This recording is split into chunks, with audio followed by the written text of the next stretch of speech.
settimana è stata una settimana molto interessante e anche parecchio incasinata. Buongiorno, è lunedì e io vado a fare colazione. Ho dovuto affrontare una sfida che ha messo alla prova ogni abilità che ho e anche quelle che non ho ancora. L'oro verde, per favore. Inizia la mia giornata lavorativa del lunedì, ma a volte succedono cose non proprio facili e in cui il mio lavoro è quello del mediatore. Devi avere quella sensibilità adeguata a immedesimarti con diversi temperamenti ma anche diverse mentalità. Buongiorno, è martedì e io prendo il mio bonus. Normalmente il tedesco è molto preciso, l'italiano è molto più creativo. È difficile fare da ponte fra queste due mentalità molto diverse, che però quando trovano la possibilità di collaborare insieme volano. Spesso non è facile far capire le priorità delle parti, no? E lì entra in gioco la capacità di mediazione che Tante dovrebbe avere.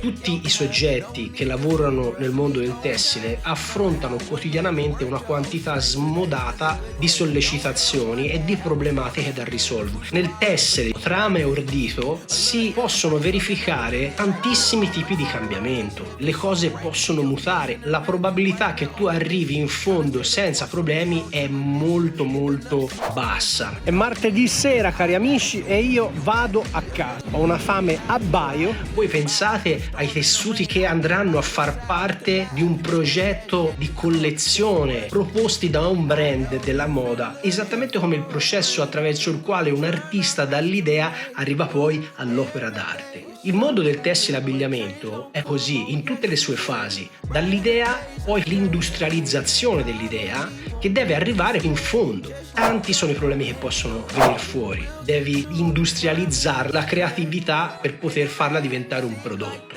E niente, stamattina c'era una giornata bellissima, ora esco e cosa succede? Piove.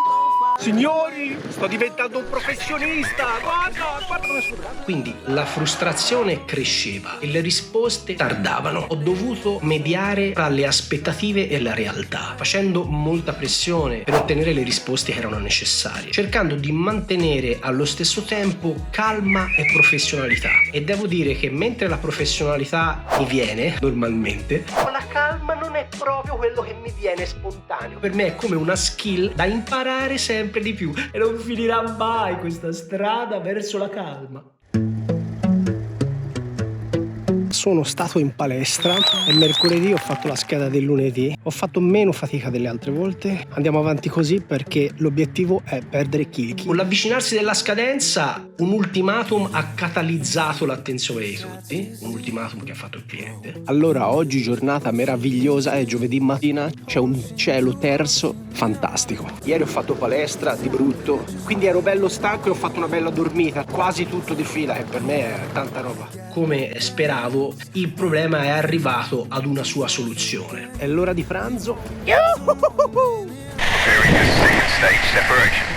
Ma ho desiderato fare una profonda riflessione, cioè ho cercato di dare un giudizio, no, su quello che era successo, perché il mio contributo è importante. È importante facilitare questa collaborazione fra le parti. Cavolo, stasera ho fatto veramente tardi, sono le 8:10 di sera. Ho una fame a baio, come al solito. Niente, prendo la macchina e vado velocemente a casa. Una circostanza difficile può diventare un'opportunità. Quando tu cerchi di capire che cosa ha funzionato e perché ha funzionato. E cosa non ha funzionato e perché non ha funzionato. Perché avendolo capito, la prossima volta il contributo che dai sarà maggiore. È venerdì mattina, stamattina c'è il sole di brutto. Sono gasato a bestia.